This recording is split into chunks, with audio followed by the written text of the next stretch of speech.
నమస్తే అండి. నా పేరు అంబటి శ్రీజ. నేను రాంబాబు గారి మూడో అమ్మాయిని. అమెరికాలో ఉంటాను. అయితే నేను మీ అందరి ముందుకు ఎందుకు వచ్చానో మీకు ఈ పాటికి అర్థమై ఉండాలి.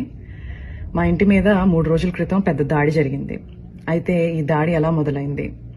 రాంబాబు గారు గుడికెళ్ళి తిరిగి ఇంటికి వస్తుంటే కొంతమంది టీడీపీ వాళ్ళు కర్రలు పట్టుకుని రాళ్లు పట్టుకుని ఫిజికల్ అటాక్ కి వస్తూ థ్రెటన్ చేస్తూ ఆయన రెచ్చగొట్టే ప్రయత్నం జరిగింది. కొంత బూతు పదజాలం వాడుతూ ఒక మహిళ. అన్ఫార్చునేట్ గా దురదృష్టవశాత్తు రాంబాబు గారు అదే మాటని తిరిగి అనేశారు. ఆ స్పర్ ఆఫ్ ద మూమెంట్ లో ఇంటికి వచ్చారు, రియలైజ్ అయ్యారు, ప్రెస్ మీట్ పెట్టారు. ఇంత పెద్ద లీడర్ గా ఉండి నా బ్యాలెన్స్ ని నేను కోల్పోయి ఉండకూడదు, నేను ఆ మాట అనుండకూడదు అని ఆయనకున్న పశ్చాత్తాపాన్ని చాలా క్లియర్ గా వ్యక్తం చేశారు. అయినా వాళ్ళు తృప్తి చెందలేరు. లీగల్ కాన్సిక్వెన్సెస్ ఫేస్ చేస్తానని కూడా ఆయన చెప్పడం జరిగింది. కానీ వాళ్ళకి వేరే ఎజెండాస్ ఉన్నాయి. టీడీపీ గూండాలు తండోపతండాలుగా 9 నుంచి 10 గంటల పాటు నిర్విరామంగా మాట అన్న మనిషి మీద అటాక్ మాత్రమే కాదు, ఆయన కుటుంబం మీద, ఏమీ తెలియని రాజకీయాలతో సంబంధం లేని మా మదర్, మా సిస్టర్స్, వాళ్ల పిల్లల మీద అటాక్ చేయడం జరిగింది. అటాక్ చేస్తూ వాళ్ళు కుల ప్రస్తావన కూడా తీసుకుని వచ్చారు. కాపు ఎల్ డాష్ ఇలాంటి మాటలు మాట్లాడుతూ అటాక్ చేయడం జరిగింది. అయితే నాకు షాకింగ్ విషయం ఏంటంటే ఇదంతా కూడా ఎగ్జిక్యూట్ చేసింది, ఇంప్లిమెంట్ చేసింది ఎవరయ్యా అంటే ఒక డాక్టర్, సెంట్రల్ మినిస్టర్.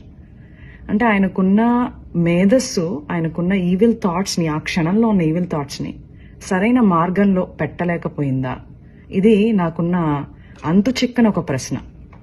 అక్కడితో వాళ్ళు ఆగలేదు. రాంబాబు గారిని అరెస్ట్ చేశారు. ఏమని చెప్పి అరెస్ట్ చేశారు? మీకు భద్రత లేదు బయట ఉంటే అని చెప్పి అరెస్ట్ చేశారు. అరెస్ట్ చేసి చాలా కన్వీనియంట్ గా 4 గోళ్ల మధ్యలో బంధించి కాళ్ళు చేతులు పట్టుకుని ఫిజికల్ గా హెరాస్ చేయడం జరిగింది. ఆయన ఒక ఎక్స్ మినిస్టర్.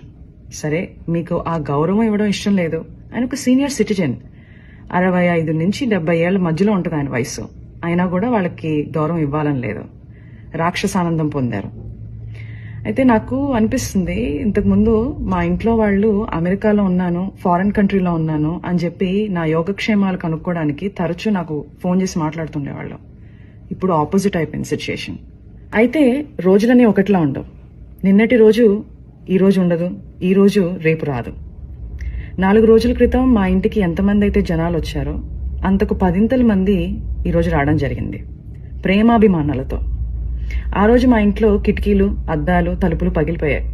ఈ రోజు ఏకంగా గోడలే పగిలిపోయినాయి. శ్రీ వైఎస్ జగన్మోహన్ రెడ్డి గారు మా ఇంటికి రావడం జరిగింది. కూర్చుని చాలా వివరంగా మా అమ్మగారితో, మా అక్కలతో జరిగిన సంఘటనల గురించి మాట్లాడటం, మా బాధని షేర్ చేసుకోవడం, మాకు ఒక అండగా నిలబడటం జరిగింది.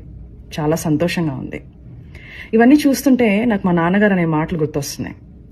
శ్రీ వెంకటేశ్వర స్వామి అండ మాపై ఉన్నంత వరకు మీరు మా పైన వేసే ప్రతి రాయి మా దాకా చేరేసరికి పువ్వుగా మారుతుంది.